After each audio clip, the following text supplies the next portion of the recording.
In this video, we are going to work with equilibrium of concurrent forces. A small introduction.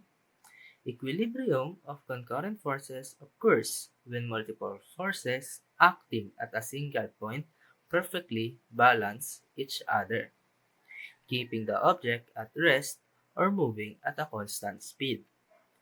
To achieve this, the sum of all forces along the x-axis and the y-axis must equal 0, meaning horizontal and vertical forces cancel each other out. So, ayan, yan yung gagamitin nating formula. So, example tayo. Determine the magnitude and angle theta of F so that particle P is in equilibrium. So, ito yung force na hinahanap natin para maging equilibrium itong particle natin. So, una, kukunin natin ang individual components ng mga forces.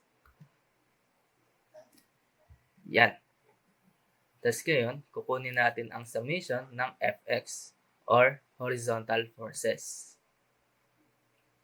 So, F cos theta, ito, plus 2.25 cos 60, itong force na to, at minus 7.5 sin 30, negative siya dahil to the left siya.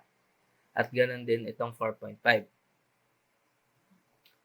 Ngayon, meron na tayong unang equation. The F cos theta equals to 7.125. Ngayon, kukunin naman natin ang summation ng Fy o vertical forces. Ayan, itong mga to. At ganun ulit ang gagawin natin at makakakuha tayo ng F sin theta equals to 8.44375. Ngayon, may dalawa tayong equation. Ang pwede natin gawin is ipag-divide natin itong dalawang to, itong equation 2 at equation 1. At ito na. Ngayon makikita natin na pwedeng makancel each other out ang F. So, cancel natin. Ayan. At ang sine over cosine is tangent. At pwede nating i-divide ang kabila.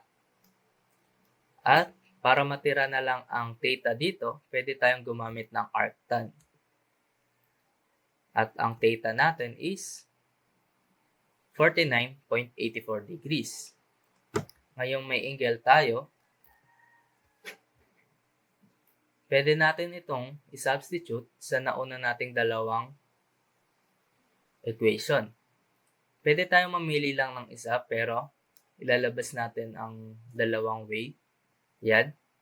At makikita natin na parehas lang ang sagot na ang force F natin is equals to 11.05 kilonewton. Ayun. Thank you for listening.